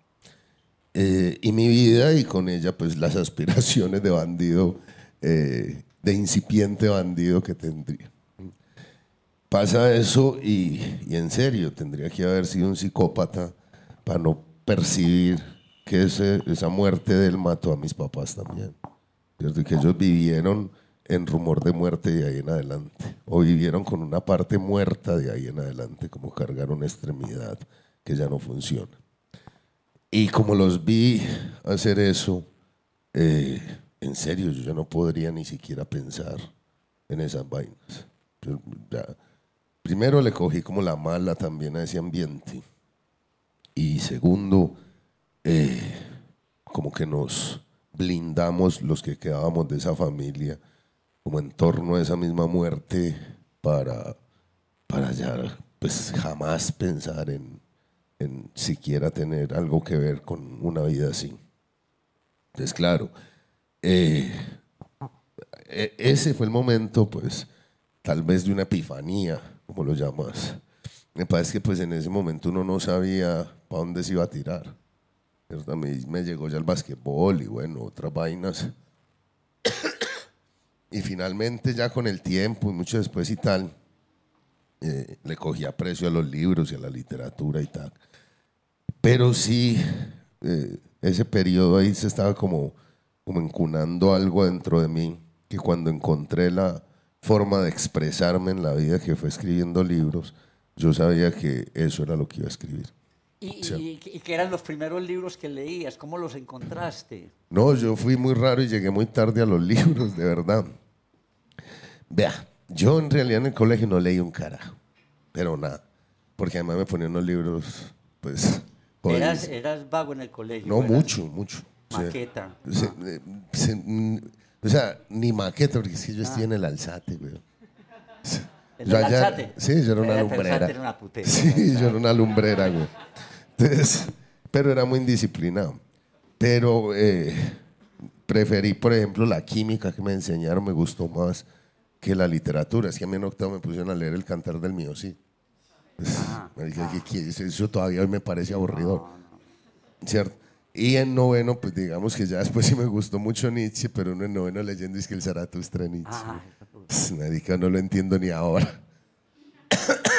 Entonces yo pasé el bachillerato sin era, más salí de 15 años, que me adelantaron un año. Entonces, grave. Pero recuerdo dos cosas. Una, que en ese periodo en que estudié ingeniería química, que fueron 5 semestres, que no hice un carajo, y después un año más que estudié inglés, me cayó, en mi casa no había sino 3 libros, uno de Doc Mandino, el Diccionario Chicago, y No nacimos pa' semilla. Y recuerdo haber cogido el No nacimos pa' semilla, que es el mismo que tengo hasta ahora, pirata hasta, ¿cierto? Y abrirlo y encontrarme con una escena que eran unos bandidos desangrando un gato, en una ponchera, para hacer un ritual. Y recuerdo que fue el primer libro que me leí porque me pareció bacano lo que decía, y ya después habla de los manos en Bellavista y unas historias, bueno, son historias y que eran muy cercanas a mí y en ese estilo tan fresco de Alonso. Entonces, ese fue como el primer libro ya. Pero pues fue peregrino, pues eso fue una lectura y ya.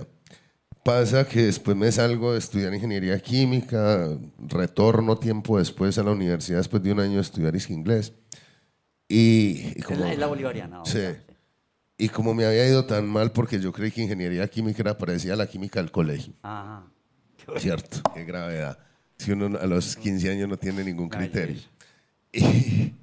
Y entonces me tiré como para el otro lado. Además me fue muy mal porque yo era el único de este lado del charco que estudiaba en bolivariana. Entre esos 5 semestres nadie me habló. Y yo estaba como loco ya. Entonces yo iba a estudiar mirando ese pensum, lo que es la vida. Nosotros estuvimos casi juntos otra vez. Porque cuando me volvieron a ofrecer eso, estaba estudiando periodismo y yo también miré. Pero después dije, no, comunicación, soy periodista, no me da. Y intenté también mirar como derecho. Yo dije, no, marica. Cuando pues dice que literatura y lingüística, esta fue. Eso debe ser para leer libros y Ah. bien, vamos a ver. Cuando fui a inscribirme, la vieja de la taquilla me dijo, no, ese programa lo abren es cada año. Y yo, marica, me quedé sin que estudiar. Me dices que estudié filosofía, ¿qué os parece? Y yo, bueno,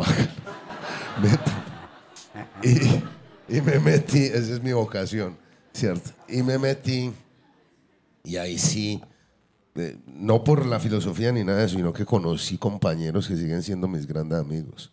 Beatriz, Juan Diego y David Molano, gente que sí había leído mucho y tal, y que me mostraron una literatura que ahí sí me hablaba de otras cosas. Por fin entendí que la literatura era una cosa maravillosa y que era una forma de estar en otros mundos y tal. Entonces ahí sí contestándote, por ejemplo, ellos me mostraron, no los profes, yo también tuve profes tesos, pero fueron primero los compañeros.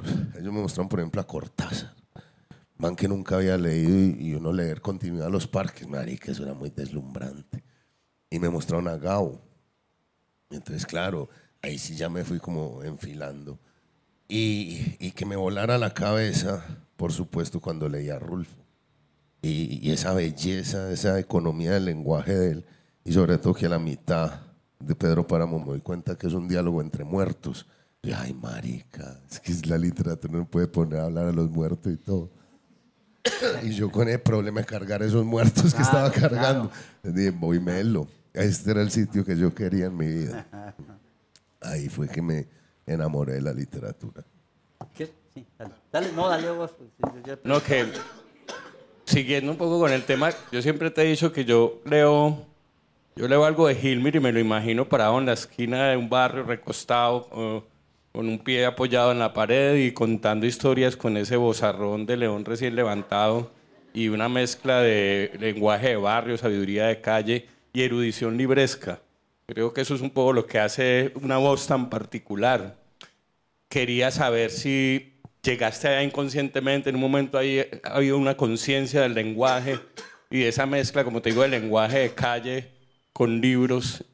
¿Cómo ha sido eso, el lenguaje en tu trabajo, pues? Sí, también se dio como muy natural. En parte yo creo que, pues pillando a Rubén Blades, pues a lo bien. Rubén Blades es un grandísimo intelectual, pero también un man muy callejero.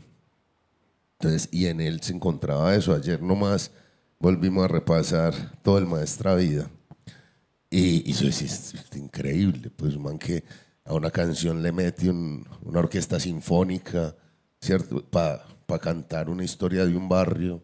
Eso, a mí eso siempre me llamaba la atención. Y después que le cogí tanto cariño a la literatura, me di cuenta, primero, que yo sí tenía un bagaje muy amplio de historias que eran las que tenía en la música. Y que ahí había cosas muy tesas. Entonces, y yo había sido tanguero, reacio al principio, pero después, cuando ya empecé a leer y vi que el tango tenía una alta poesía, pues. Y que uno escuchar, por ejemplo, lástima abandonó en mi corazón, tu lágrima de ron me lleva hacia el hondo bajo fondo donde el barro se subleva. Yo, puta, eso es alta poesía. Entonces empecé como a ver que la música ya me traía un montón de cosas y me pegué una aficionada, huevón, al lenguaje, ¿cierto? A descubrir, como ampliar un léxico, pero de puro capricho, pues. Incluso con el lunfardo, con las expresiones callejeras, como enriquecer eso. Y cuando menos pensé y empecé a escribir, me di cuenta que yo tenía como una mezcla de las dos vainas, que era capaz de darle una voz, digamos, muy cultivada a algún personaje, pero también era capaz de reproducir el lenguaje callejero sin problemas, pues sin que se notara fingido ni nada. Entonces creo que me hizo bien y en el fondo creo que era yo mismo. Yo soy de hecho así, ¿cierto? Soy un gamín que sacó 2 o 3 expresiones que no se dicen desde el siglo XIX, ¿cierto? Entonces es muy teso. Y también pillando que mi mamá y mi abuela eran así, weón. Que es una cosa que yo creo que se ha ido perdiendo, pero los cuchos tenían un lenguaje muy cultivado que habían heredado de sus padres también. Y tenían palabras, por ejemplo, en la cuadra puse yo una cosa que decía mucho mi abuela, era hágalo con caletre, ¿cierto? Métale caletre. Y eso era como hacerlo con perrenque, pues, como con eso. Y después vi que era un cultismo. Yo decía, gente que pues estudia hasta segundo, tercero de primaria, que era la máxima posibilidad, pues tenían un lenguaje todo amplio y todo teso. Y que se deja mucho ver en toda su literatura. Lograba, que es una cosa bien compleja también, ¿cierto? Pues llegar a ciertos momentos de la literatura y que ese desbalance o ese balance entre lo vivido y lo aprendido y lo recuperado no se note, sea un absoluto equilibrio y que más allá de ese culteranismo exista lo que nos abisma, que es eso que nos narrás, que es el barrio, porque lo otro se puede perder en culteranismos y se puede perder en información y vida que se pierde en información, y lográs hacer eso. Pues sí, pero en gran medida también vos ya lo habías hecho mucho antes que yo, ¿cierto? Y mucho mejor también. Que eso es lo que a mí me parece. A mí me interesaba más tus obras que lo que llaman aquí alta cultura, ¿cierto? Que me parece cada vez más como un intelectualismo de abadía, ¿cierto? Que eso no tiene como mucha salida y no tiene comunicación o vasos comunicantes con la gente real. Entonces a mí cada vez me interesa más un arte popular. No por eso quiere decir que sea un arte menor. Bueno, arte menor, como decía Deleuze de Kafka, pues sí, ahí sí ser uno menor. Bueno, quiere decir que sea un arte menor, sino que estamos fundando una nueva forma de hacer arte. Claro, una lengua menor, claro, sí, casi que una lengua extranjera menor, dentro de la propia lengua, porque es que esa lengua que vos retomás de tu... Y los tres, es que es una cosa maravillosa, pues ustedes a través de otros vínculos que sí, pero te digo, nosotros te debemos mucho a vos y a todo lo que ustedes dos han hecho con la cultura popular, pues es muy teso, pero ya sí, puta, y hay que decirlo, aquí estamos dos manes que hace 30 años no podríamos haber publicado en una gran editorial. Y ya abrieron las puertas porque de alguna manera que todos ustedes estén aquí es porque están leyendo a Luis o me están leyendo a mí, ¿cierto? Y eso es importantísimo.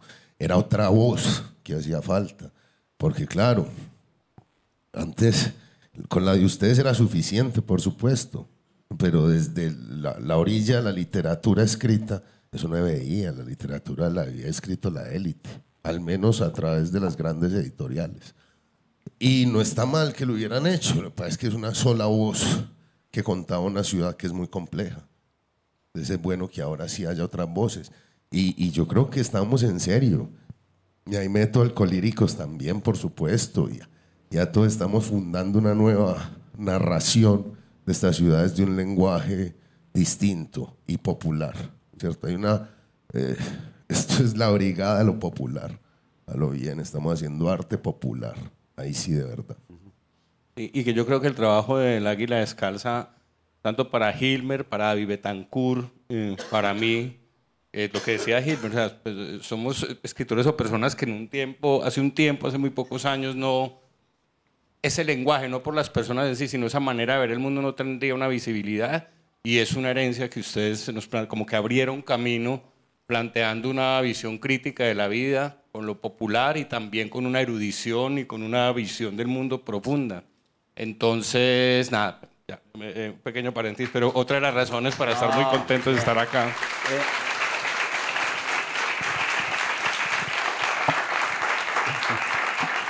No, que lo digan un par de monstruos como estos dos es algo para nosotros muy alentador y placentero, de verdad, porque nos hemos cocinado de pronto en fuegos similares, ¿cierto?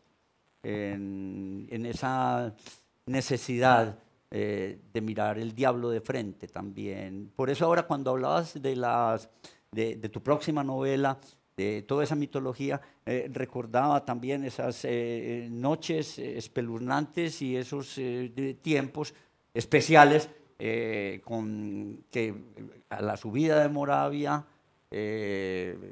existe el Museo Pedronel y todas sus patasolas y todas sus madremontes y todo, que de pronto también hablaba yo de eso en la primera charla que tuvimos aquí en el Solar. En esta noche hemos tenido, ¿verdad?, algo muy hermoso, que para nosotros era algo muy perseguido, algo muy deseado, que vos pudieras estar aquí con nosotros, que pudieras estar con tu público también, que te ama, que te lee con devoción, con vos, que también la gente y que han propiciado voces inéditas, que le han dado también voz a voces que no las tenían, aunque las habían gritado en las calles, en cada calle, en cada esquina, se habían escuchado sus gritos y sus carencias y sus ganancias y sus victorias, pero ustedes le dieron sentido a esos barrios, a esos mundos, y eso se los agradecemos profundamente, que hayan estado esta noche en el Solar del Águila Descalza, ¿verdad? Hilmer Mesa y Luis Miguel Rivas, muchísimas gracias. No, hombre, a vos, por supuesto, a Cristina y a toda esta gente, claro. La gente me imagino que querrá hacer 1500 preguntas. Hilmer, ahorita Luis Miguel preguntó algo que yo ya tenía más o menos pensante, la cambié un poquito como sobre el reconocimiento en el barrio. Entonces la pregunta de Luis Miguel fue más como la gente del barrio, los que saben o no saben que existís o escribís todo eso. Yo he pensado mucho me acuerdo de un video, creo que fue El Espectador, te entrevistó hace como un año, no sé, y vos hablas de la fama, y vos decías como la fama es efímera, soy yo hoy, pero eso es mentira, ¿cómo va hoy? Porque vos hablas de la gente del barrio que no sabe lo que vos escribís, pero vos sabes que hay mucha gente que sí te está leyendo, aquí y afuera, o sea, probablemente algo muy personal, pero pues vos seguís durmiendo bien, marica, como... Sí, como es esa, inevitablemente sos famoso. ¿Cómo es eso? O sea, ¿cómo es eso? Porque vos sos muy coherente, vos resaltar la coherencia de Alcohólicos, de la gente de muchas maneras. ¿Cómo es eso? O sea, ¿cómo se lidia con la fama cuando es irreal, cuando puedes estar en una cúspide y después te pueden olvidar y pues puta, nada pasó? O, ¿cierto? La fama, lo que me quieras contar o que nos quieras contar de la fama y eso. Es un poco lo que dije en la entrevista del Espectador. Pues si usted la cree, va grave. Pues eso es de mentiras, pues. Y otra cosa, yo de verdad soy muy consciente hasta qué punto tengo fama. Además porque sí soy amigo, muy amigo de gente famosa. Pues yo salgo con Gambetta o salgo con Loquillo y uno ahí sí ve qué tipo de fama son esas. La de uno no. Y no. Pero es más de la que pensaste o imaginaste tener. Sí, y es... Pues, pero en realidad no alcanza uno como a preguntarse cómo lidiar con esto, porque la lidiada es tomarse 2 fotos con alguien, pues. O firmar libros que a veces me tocan 3 o 4 horas. Que incluso me pone muy teso porque yo soy como cansado a las 3 horas. Y yo, qué hijo de puta miserable soy yo. Mi papá que trabajaba 10, 12 horas diarias camellando, marica. Ahora yo por firmar, huevón. Y que me voy a cansar. Y yo, no, hombre, eso sería como injusto con la tradición que yo llevo a cuestas, pues. ¿Cierto? De gente camelladora de verdad. De nada, pues yo le agradezco mucho a la gente, además, al que se arrima como noblemente y de bacanería. Eso tiene otras cosas también, es que la gente somos muy particulares, ¿cierto? Gente que me invita a unas cosas que uno dice como, pana, pues. ¿Cómo a qué? No, dale cuento una vez una vieja me llamó que para invitarme a Nori, que porque un compañero de ella me admiraba mucho, que para que me fuera para allá a emborracharme con él de cumpleaños. Yo decía, ¿en serio usted me está pidiendo eso? O sea, yo pido permiso en mi trabajo, todo, para ir a emborracharme con un desconocido. Y eso, o sea, eso le parece que es chimba para mí. Es que no, la peor diligencia es la que no se hace. Yo, pues, no, hágala, pero no. No, y muchas vainas le proponen a uno. Buenas noches. Hilmer, antes de hacerte mi pregunta, yo tenía muchas ganas de venir hoy porque quería comprobar muchas cosas. y te lo dije ahorita que te iba a dar cepillo, del bueno obviamente. Reflexionando acá con el parcero sobre tu obra y como tratando de encontrar esa esencia, hablando pues con él, descubrimos que vos trascendés más allá de tu literatura, porque antes que nada vos sos un académico, pero también sos un artista. Y en algunas veces te han mencionado pues, o te han dicho que sos un ilustrado de esquina, un intelectual de barrio, pero sigo pensando que trasciende más allá tu mensaje. Hay un mensaje muy poderoso incluso en tu forma de ser. La academia y las artes también son formas de escalamiento social. Y ya sabemos qué le puede pasar a alguien de barrio que quizás escala en la estructura académica, ¿cierto? Que se vuelve un faculty member, que empieza a publicar. Y también ocurre lo mismo en el arte. Ya se lo dijo alguna vez José Manuel Mora Vázquez a Mejía Vallejo cuando le presentó el escrito de La tierra éramos nosotros, que le dijo que se estaba metiendo en uno de los gremios más hijueputas. Vuelvo y repito, son dos terrenos muy fértiles para la soberbia, para ese escalamiento social. Entonces yo creo que pensando en tu literatura, pensando en lo que haces y en ese mensaje, creo que vos das un mensaje muy poderoso de humildad, de cómo es posible habitar el barrio, pero también ser un académico. ¿Cómo es posible ser un artista y pertenecer al barrio?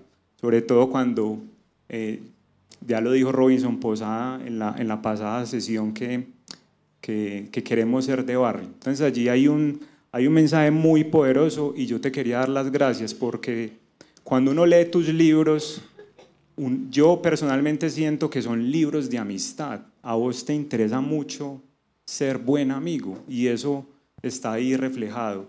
Y también son en las maneras en la cual tratas a las personas, sos cercano. Yo esta es la primera vez que te veo en vivo y yo ya sentía que a través de tus libros era tu amigo. Por ejemplo, cuando uno viene acá y interactúa con Carlos Mario, con Cristina, esa forma de darse a los demás es algo que creo que debe ser muy propio de los artistas y de los académicos, darse a los demás. Un buen índice para recordar a un artista debería ser los actos de bondad. Y creo que, por ejemplo, estos espacios son actos de bondad, actos de gratitud. Que esto exista y que tu obra exista es un acto de bondad. Entonces te quería dar las gracias por eso.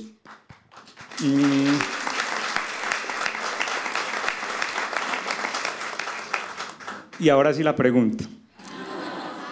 En el capítulo 13, a mi forma de entender, fue el que libró la compra del libro, obviamente de Aranjuez. Ahorita estás hablando de cómo construiste la cuadra de una manera orgánica. Si de pronto esa fue la construcción que también le diste a Aranjuez, o si no, si fue un poco más ordenada, ¿qué pasó allí? O sea, contanos, porque ahí en Rasquiña tocas una parte, rasgas el alma humana. Yo creo que ahí ocurre algo interesante y me gustaría saber cómo te sentiste cuando escribiste el capítulo 13. No sé.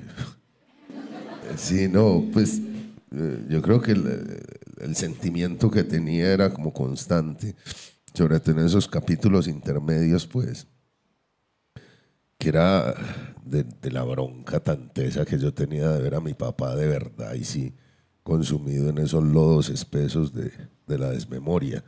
Y además es una mierda porque yo creo que es la peor enfermedad de todas, al menos la más injusta, pues, porque uno, todo esto, o sea, yo espero estos momentos tan bonitos como este, acumularlos en mi cabeza para poder llegar con una sonrisa cuando ya me toque la hora. Pero no llegar así, vacío de todo, fue como si no hubiera vivido, si hubiera vivido en vano. Y un man de esos que no vivió en vano era muy teso. Entonces, pues, creo que en ese capítulo, que ahorita que diste el capítulo 3, yo, marica, ¿cuál será?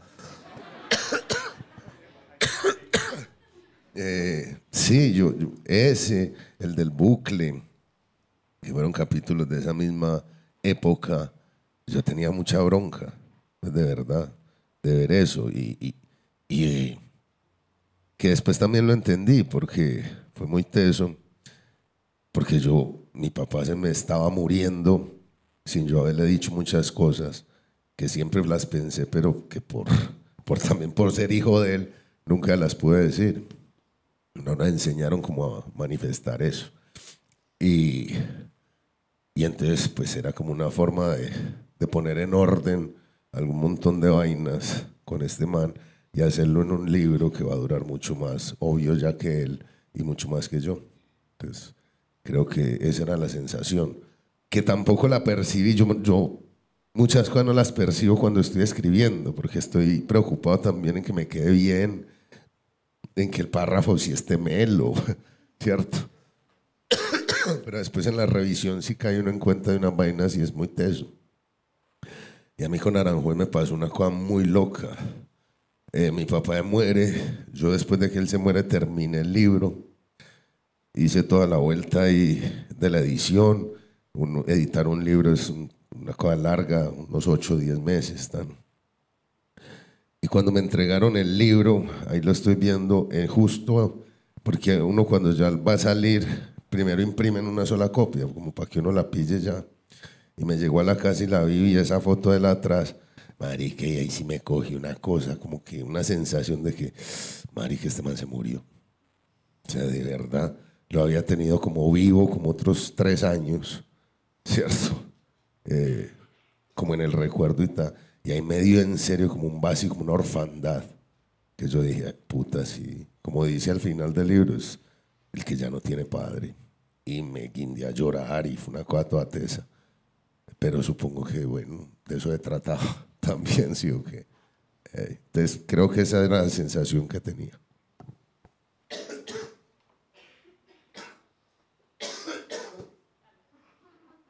Gracias. Hilmer, bueno, buenas noches. Primero, muchas gracias por permitirnos este espacio. La verdad, hace rato quería estar en un conversatorio y no se me había dado, entonces hace mucho sigo las redes para validar cuándo ibas a estar acá. Entonces, bajo la lectura que hago, es la primera vez que leo un libro de Hilmer Mesa, no había leído La Cuadra, pero con este libro me acerco a Aranjuez, al Aranjuez de mi familia, que en los años 80 salió también, producto de la violencia. Me reconcilio con eso, gracias también por aclararme que no todo es real, tan ignorante. Yo pensaba que al menos unos asuntos sí eran muy reales, entonces gracias por aclararlo. Y sin lugar a dudas, uno te lee a vos y se conecta con la emoción. A mí me pasó lo mismo que a Carlos Mario y que seguramente a muchos de los que están acá. Yo leo un capítulo de Aranjuez y, marica, me toca esperar por ahí 2 semanas porque yo digo, ¿qué es esto? Me conecta mucho y eso también te lo agradezco, porque no todos los autores, no todos los escritores lo pueden generar y vos lo generás. Pero en este sentido, quiero preguntarte, aunque ahorita respondías un poco eso, pero si me lo permites, preguntar por qué no hablar de este nuevo escenario de Aranjuez. ¿Por qué quedarnos en este tema de la violencia, en este tema que fue fuerte, álgido, duro, pero que ya como hoy lo propones, tenemos unas nuevas narrativas, hay nuevos personajes, tú por ejemplo, alcolíricos, y muy seguramente si Byron no es real, pues habrán muchos Byron en Aranjuez que vale la pena. Ese sí es real. Ok. Que gracias al amor pudo tener otras oportunidades y no se quedó allí. Me refiero a quedarse con los pillos, ¿cierto? ¿Por qué no hablar desde eso muy positivo? Aunque ahorita mencionabas, no me interesa, hay otras lógicas allí. Quisiera preguntarte, ¿quieres responder? ¿Por qué no pensar en eso? Porque a Hilmer Mesa sí lo leen. Tal vez no leemos El Cantar del Mío Cid, tal vez no leemos ni siquiera a García Márquez, pero a ti sí te leemos. Gracias. No, a vos, por supuesto. Y de verdad, incluso hablando con la bruja alguna vez, que fue de los primeros que leyó también Aranjuez, me decía algo así como, marica, ¿y por qué no contar lo bueno? Yo creo que es una cosa también muy del alma de uno. A mí los temas que me llaman son estos de los que hablo. Yo creo que para esa promoción de la bondad están otros escenarios. Esa imagen de postal que claro que existe, no creo que tenga, no me interesa a mí hacer arte sobre eso, ¿cierto? Yo creo que el arte, como les dije ahora, es para ayudarlo a uno cuando uno está en la inmunda, ¿cierto? Si a uno no le mueren los papás de Alzheimer, si no le matan los hermanos, si la mujer no lo deja y no tiene un jefe de mierda, pues ¿para qué va a escribir? Se dedica a vivir, ¿cierto? Uno escribe es porque le pasan todo este tipo de cosas, ¿cierto? Recomponer un poco, poner en orden ciertas incomodidades que tiene uno con la vida.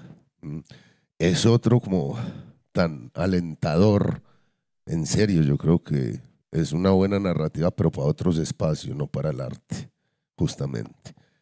Y además, pues, uno le hace fuerza siempre al perdedor, ¿cierto? El ganador gana. El perdedor es el que necesita que le hagan fuerza. Entonces, no me interesa contar historias de ganadores. Me interesa contar las historias de la gente mínima que tienen una vida interior muy poderosa, muy profunda. Y eso requiere obviamente que usted está lleno de contradicciones, de grises, de cosas de esas. Entonces eso es lo que a mí me interesa. Si otro quiere escribir esa parte, vámelo. Es que lo que necesitamos es que haya muchas voces, ¿cierto? Y que se puedan cotejar esas voces. De hecho, a mí me parecía, y ahorita hablamos de eso, que durante mucho tiempo el arte estuvo en manos de una sola clase social. Y eso no está mal, pero eso es una parte apenas de la narrativa. Habría que ampliarla. Entonces ya ahora hay otras distintas, ¿cierto?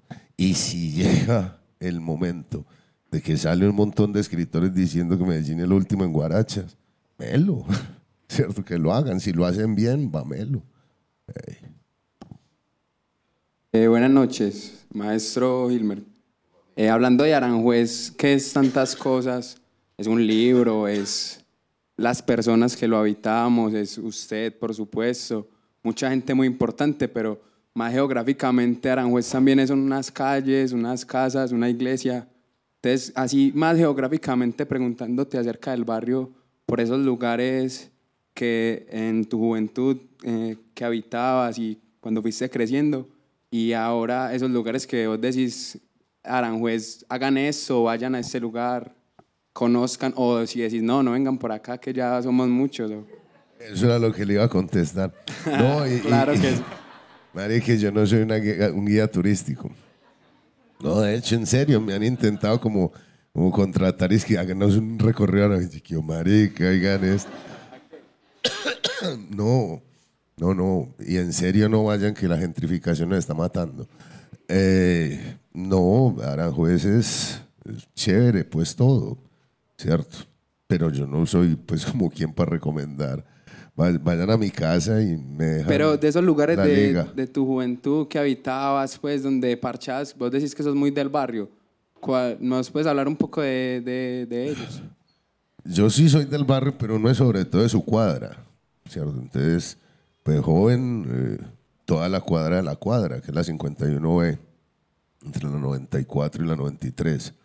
Ahí pasé pues toda mi infancia y parte de la adolescencia. También es muy importante para mí que el Gordete vive ahí pegado a la cancha del IDEMA, que allá jugábamos basquetbol y tal. El Alzate Avendaño, por supuesto, pues, estudié allá hasta que me gradué. Y ya después lugares que tengo como muy cerquita. Para mí esa biblioteca de Confama es una cosa muy importante porque ahí descubrí la literatura. Allá me prestaban libros, me prestaban películas, CDs. Entonces fue un sitio tremendo. Ya, pues, el Hueco. Es que uno hay muchas vainas. Los más viejas guardias, había una cosa que nos gustaba mucho y era ahí por los Quintos ir a comprar roca pastel. Sí, pero eso desapareció hace años. Y ya, de resto, pues, todo el barrio. A los museos de Aranjuez. ¿Sí? Sí, pero pues eso ya es ahora grande. Yo niño nunca fui a un museo. ¿Cierto? Eso, que tengo un recuerdo, no, de eso, no, ya ahora viejo que sí fui. Bueno, yo quiero de nuevo agradecer tu presencia Y también, además de todo lo que ya se ha dicho, hacer alusión a la reflexión que hay, que hay momentos en los libros en los que te salís de lo que estás contando y empieza como una elaboración más allá, que es otro personaje extraño que a veces uno como que dice que está haciendo aquí, pero que en el fondo ahora me lo hiciste conectar más. Es como ese antepasado que sabía unas palabras sofisticadas, que tenía otra manera de abordar esa misma realidad que parecía ramplona o sin esa posibilidad pues no edulcorarse, sino como de adornarse. Eso por un lado, y por el otro, la poesía, porque hay momentos en los que uno, eso va ratatata y de pronto te deja pasmado, te deja en silencio y hay una imagen poética muy bella, así que de verdad que eso me gustó mucho también. Qué bueno, Cristina, que lo digas vos. Sí. No sé, sí. Lo que vos decís, Cristina, es como el coro griego en las tragedias, ¿cierto? Cuando la voz de, digamos, no sé, de ese alter Hilmer se introduce en todos esos momentos de catástrofe, en esos momentos de derrumbe, de profunda violencia, de ensoñaciones, de imaginaciones frenéticas, ahí entra como el coro griego y el que nos dice en sus estásimos, en sus estrofas y antiestrofas, qué es lo que está pasando ahí, cómo debería ser y cuál es el destino. Y esto va y nos alerta de lo que está pasando. Por eso ahorita retomo un poquito, un pedacito de lo que estábamos hablando allí, cuando vos en algún momento decías, alguien me dijo que si yo era un asesino o era una cuestión de esas por el estilo, y recordando a alguien que no quiero recordar y que justamente me es a veces muy difícil de nombrar porque soy más amigo del que resultó siendo su enemigo y el ojo morado de él me sigue doliendo y si lo volviera a encontrar de pronto le cobraría, aunque ya está más viejo que yo, pero le cobraría el ojo morado que le puso a Gao, entonces, digámoslo así, pero sigue apareciendo y sigo amando momentos de su literatura. Y así como él mismo lo afirma en la historia de un deicidio, claro que él es una especie de deicida, todo escritor es una suerte de asesino, de deicida, y emerge con absoluta violencia, porque como lo recuerdas, Llorán, el pensamiento tiene que generar una violencia también. Era eso, y cierro el paréntesis, que son muy largos los paréntesis míos. No, pues ve, y justo estás al lado de un man muy áspero, ¿cierto? Pero Luis, en una de esas frases maravillosas que tiene, alguna vez dijo algo así como que escribir es recordar algo que uno no sabía que sabía de uno mismo. Y los que, de todas maneras, consideramos la escritura algo más que un pasatiempo sofisticado, y la vemos como una forma de conocimiento, creo que en gran medida es de conocimiento interno de uno, hasta dónde es capaz de llegar uno con esa vaina. Entonces yo creo que en el fondo sí, uno sí tiene el asesino aquel, así uno lo procesa es creando personajes, no matando gente, ¿cierto? Y eso es lo poderoso. Ahora yo creo que primero no hay que negar esas pulsiones que todos tenemos, porque es que hay que ver es cómo pone eso a funcionar, a que se haga potente dentro de un organismo más grande, que en este caso es la creación literaria, ¿cierto? Incluso me parece ramplón que ese instinto asesino que todos tenemos termine matando gente. Me parece facilista, tonto y ramplón, ¿cierto? Ese instinto asesino que termina escribiendo novelas me parece genial. Claro, es gastar en muy poca cosa fuerzas que pueden dar vida y elaborar otros mundos, ¿cierto? Lo que nos diría Artaud acerca del hambre es gastar en la simple pulsión de comer fuerzas creadoras que van más allá de la misma pulsión Exactamente, eso. Es, y además, pues también creo que estamos en una época de excesiva producción y todo lo que rebaje esa producción es como denostado. Una de esas cosas es la rabia, pero a mí me parece que es que de la rabia apenas conocemos como su manifestación más primaria, que es ir y coger a golpes o insultos a otro. Pero una rabia reposada, yo de hecho escribo con rabia todo el tiempo y es una rabia ya distinta, ¿cierto? Es poner a funcionar todas esas potencias en la creación, que me parece que es una cosa noble y grande y amplia. Yo tengo una pregunta, Hilmer. Primero, pues ahora no cague la pregunta con este par de genios aquí al lado. Imagínate yo aquí rodeado de estas mentes brillantes. Primero, qué chimba leer tu libro, Hilmer. Me parece, pues yo tengo algo que cuando lo leo, pues leo de Aranjuez, estoy en la cuadra, lo leo y me meto y empiezo, hermano, me punta hasta que me dé los ojos, marica, eso sí, a contar ya pues de la gente que lo lee y tiene que parar ahí y lo hago. ¿Crees que, digamos que contabas que escribías por medio de la rabia? Obviamente hay una frase muy linda que tú dices que es en Aranjuez están tus muertos, ¿cierto? Me parece divino, obviamente, esa frase. ¿Crees que en los libros que escribiste vengaste tanto a la muerte de tu hermano, tus muertos, tu rabia? Porque me parece una divina forma de vengar, digamos que la violencia, la frustración. ¿Crees que en los libros vengaste todo esto, sanaste? ¿O crees que seguís como con esa rabia y con esa forma de vengar, pues, de pronto la muerte de tu hermano, la muerte de tu padre, por medio de más libros? No, es que yo no hago arteterapia, pues, ¿cierto? No, eso, yo creo que a uno nada lo salva de la muerte de ellos. Yo no hay un solo día que no piense en mi hermano o en mi papá, ¿cierto? Alguien una vez me dijo que si eso era una catarsis, jamás. Es decir, es que yo creo que es una bonita y noble forma de elaborar cosas muy jodidas que uno tiene, que queden ahí como registro, que como decía ahora, pervivirá mucho más que ellos y que yo. Y qué bueno que en 100 años alguien sepa que un man que se llamó Reinaldo Mesa, que tuvo un hijo que escribió un libro por él, ¿sí o qué? Y que era un man noble y bueno, ¿cierto?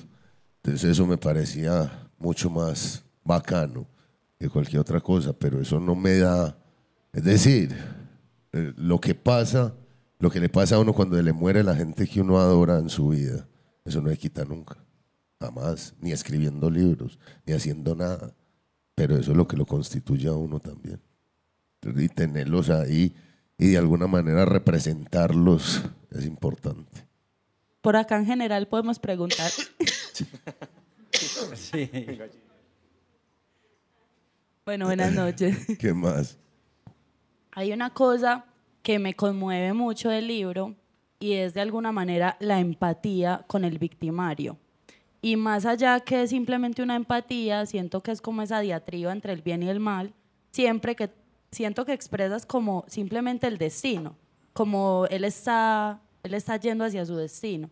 Y me pongo a pensar, por ejemplo, cuando estaba leyendo el libro, hacía una semana me habían robado el celular y estaba leyendo las campanas y yo, puta, que se la roben, que lo logren. Y estaba yo recién robada. Entonces era eso de el bien y el mal, y en la literatura uno cediendo a cosas que en la realidad están completamente mal y que uno piensa, no, de verdad, no. Por ejemplo, el discurso que hace la mamá de los Piojos por Colombia me pareció completamente conmovedor. Es que ustedes son malos, es que ustedes matan, es que ustedes hacen eso. Él está loco, no tiene todas sus facultades. Entonces me preguntaba también, porque también lo escribes desde tu dolor, si es de pronto el humanizar demasiado el otro o el incluso deshumanizarte un poco cuando estás escribiendo. Esa sangre fría de recordar eso. Sí, no, y además yo creo que es que esas categorías tan absolutas no son reales. Es que estamos muy afirmados en ese manicaísmo, ¿cierto? El maniqueísmo judeocristiano, del bueno, bueno, bueno y el malo, malo, malo. Claro que en realidad tampoco hemos leído bien sus textos, pues porque Yahvé es una porquería básicamente, ¿cierto? Que dice no matarás, pero maten a todos los otros pueblos. Entonces, Yo creo que esas categorías no, y a mí me interesa más el alma humana. Y el alma humana es muy contradictoria, no está llena de blancos y negros, más bien es como en un gris y en distintos tonos de gris, un pantone de gris raro. Y yo creo que lo que su merced llama como empatía, que yo la llamo más bien una simpatía al villano, es que no todos los villanos son malos. Es más, yo en la vida real le haría fuerza a un man que quiera robar las campanas. Pues de verdad, hazlo bien y que lo haga bien. Que le salga bien. Porque hay también empresas tan desatinadas que ya por eso nomás tienen toda mi simpatía. ¿Cierto? Y creo que eso sí es más importante. Yo prefiero siempre hacerle fuerza al perdedor. Es que el que gana no.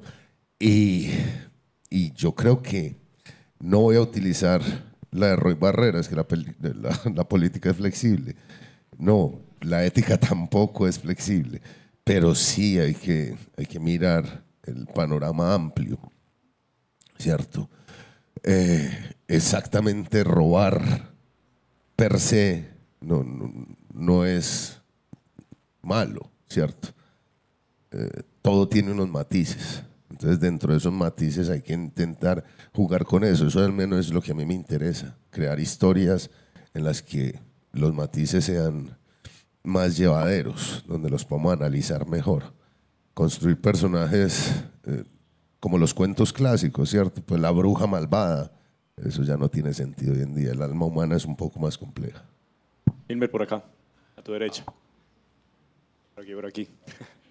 Bueno, yo creo que va a ser como el ciclista agradecer primero a Cristina y a Carlos por este espacio tan brutal, porque además de tenerlos a ellos, a vos, pues encuentro la cereza que es Luis Rivas, y a él le agradezco por Era más grande el cuerpo, el muerto, perdón, el muerto, porque fue y un por libro... todo, Luis es el mejor escritor vivo que hay en este país. Porque fue un libro que me hizo clic con la literatura, también llegué tarde a los libros y ese fue como el clip. Yo te quiero hacer dos preguntas, una muy corta, y es porque después de pandemia Alcolíricos hizo un concierto en el Carlos Bieco y vos de sorpresa llegaste a leer una carta a Aranjuez, y cuando veo yo en mi entorno mucha gente estaba llorando, mucha gente no te conocía y me imagino que seguramente ya después empezó a consultar quién eras, pero yo te vi temblando, te vi nervioso, te vi vulnerable, ¿cierto? Y me sorprendió eso porque vos escribís con rabia luego de vivir en Aranjuez y de relatar todo lo que viviste, entonces me sorprendió mucho. Entonces quería saber qué sentiste en ese momento, porque ya luego en otros conciertos de Alcolíricos hiciste lo mismo y fue una experiencia creo que diferente. Y la segunda es porque ahorita mencionaste el tiempo de edición de los libros, y tengo una amiga que también consume muchos libros y me dijo, no, a mí no me gusta Hilmer porque se demora mucho entre libro y libro, y yo, vea, ¿ves? ¿Cómo así? Es que hay un tiempo límite para escribir una obra y otra, entonces quería saber como si vos te pones límite o que eso ruede y ya. Bueno, bien, vamos por partes, vean. ¿Qué sentí en el Carlos Viejo, marica? Eso es muy intimidante. Usted salir y que 3.000 personas se queden calladas, o en Bogotá en el Movistar quedan 14.000, y que ustedes van narrando, leyendo una vaina y que la gente toda como en un mismo ritmo. Eso es muy intimidante. Y sí, estaba cagado en las patas del susto. Pero me parece muy charro es porque todo el mundo cree que estaba temblando por los nervios. Y no, yo tiemblo siempre. Pues, ¿cierto? Y más con una hoja en la mano. Pero sí estaba muy asustado, pues, ¿cierto? Entonces, es muy intimidante. Ya después, como decís, por ejemplo, la experiencia del Movistar a mí me pareció muy teso. Es como en medio de un concierto de rap, pues que tiene la energía tan alta. La gente se detenga de esa energía y le pare bolas a un man leyendo una carta, ¿cierto? Eso es muy teso y me renovó de alguna manera la esperanza en la palabra escrita y declamada. Me pareció muy importante que se conectara ese mensaje con el mensaje poderosísimo que tiene AZ siempre, inteligentísimo y bien hecho, que está montado en el rap, que es una música poderosísima. y que eso que uno modestamente hizo para acompañar una canción de rap cautive a la gente, la llame a prestar atención y a participar de esa ceremonia. Me parece maravilloso. Eso es del putas. Bien, y la otra cosa que no entendí bien, a su amiga no le gusta porque me demora mucho sacando libros. Paila. Dígale que cuando me pague un minimito hablamos. No, yo no. Ahí incluso hablando con la gente de Random me ofrecieron pues ya esta nueva novela y tal, y les dije que firmáramos desde ya y Melo con una sola condición, es que no me podían poner tiempos. Yo no camello así. Y ahora que hablaban también de la fama, me preguntabas, otra cosa es eso, o sea, yo no soy un productor de contenido, no tengo tiempos. Si me demoro escribiendo esta novela otros 5 años, pues voy Melo. No tengo ese afán. Y por suerte yo no escribo para llegar a fin de mes, pues. Yo pago el arriendo con lo que me gano como profesor. Entonces, yo escribo a mi ritmo y al ritmo también de lo que me va pasando en la vida.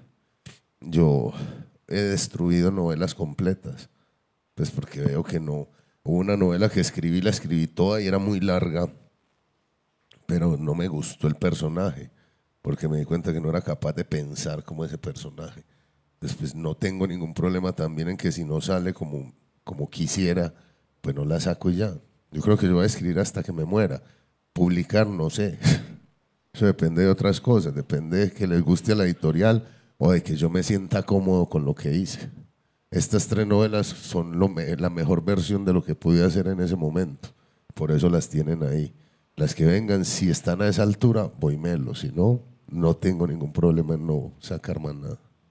Hilmer, Ay, perdón. yo te quiero hacer pues una pregunta acá. Y es que yo siento pues que tus libros son muy musicales. Siento que capítulos como Chicle y el Calvo lo hacen conectar a uno con la historia precisamente porque vos te tomás el tiempo de decir que eran 2 manes que se sentaban a escuchar salsa juntos, a transcribir las letras. Empezás Aranjuez con la letra de Alcolíricos, pero yo quiero saber 2 cosas. Una, desde el punto de vista de Hilmer Mesa, ¿cuál sería la banda sonora de tu obra? Tanto pues de los 3 libros, Aranjuez, Las Travesías y La Cuadra.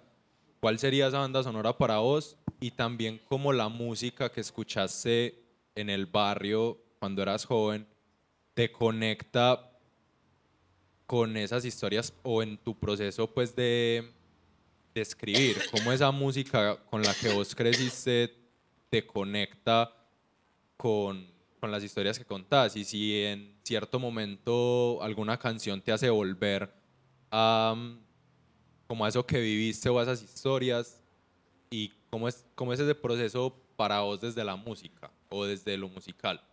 No, la música es más importante que cualquier otra forma de arte. De hecho, comparado con la música, todas las artes sí son menores, de verdad. Todos tenemos un vínculo ahí, todo teso, con la música. Y en mi caso, por supuesto. ¿Cuál sería la banda sonora de esas novelas? Yo creo que en partes muy parecidas, la salsa, en especial Rubén Blades y AZ, ¿cierto? Sobre todo con Aranjuez, pues AZ sí es fundamental. Y todo. De hecho, la gente que me conoce muy bien y lee las novelas se da cuenta que yo lo que soy es un farsante, pues. ¿Cierto? Eso está lleno de frases, de canciones y de elaboración de ideas que aparecen en la música. Mucha gente me dijo que Las Travesías tenían la estructura de 100 años de soledad y nada, tienen la estructura del Maestra Vida Rubén Blades, ¿cierto? Y así con muchas cosas, a veces que eso sí sale ya es como natural. Hay frases que después yo pillo y ay marica, esto lo copié a Fito, ¿cierto? Se lo copié a Rubén Blades, o esto aparece en Tite Curé, entonces, pero pues ya lo dejo así también. Todos tenemos derecho a ser farsantes. Entonces, pues la música es determinante para mí. Yo si no estoy leyendo o escribiendo, pongo música todo el tiempo. Bueno, yo creo que, Hilmer, ya que lo dices, yo quiero que, con relación a lo que decías de tener mucha connivencia con el personaje maldadoso, yo creo que lo que hay es una mirada honesta, respetuosa con su entorno, y yo creo que eso se ve desde las travesías, que eso es una, digamos, una manera de mostrar los orígenes, de dónde viene todo eso, o sea, qué clase de gente fue la que llegó a estos barrios, qué huellas tenían en su memoria, y cada uno de esos tuvo la violencia del país a su manera, pero como una huella indeleble. Entonces yo creo que es una manera de no juzgar a la persona, sino de verla en su realidad. Y agradezco además pues para hablar de tu generosidad de estar esta noche aquí con nosotros, con esa peste. No sé si habrá alguien más que quiera agregar o terminamos en este momento. Lo dejamos descansar. Allá hay una dama. Para las personas que tenemos la labor de promover la lectura entre los adolescentes y los jóvenes, escritores como ustedes, como Luis Miguel, de primera mano me consta ese acercamiento tan bacano que están teniendo los muchachos con la literatura, porque a nosotros, como vos decís, nos tocó en octavo El Cantar del Mío y libros que no nos acercaban para nada, y ustedes, así como Alonso Salazar te acercó a través de No nacimos para semilla o para semilla, ustedes, yo como profe se los digo, a través de sus historias han logrado acercar a los jóvenes a la literatura. Entonces, para terminar, muchas gracias. A ustedes. Bueno, un aplauso para Hilmer y muchas gracias.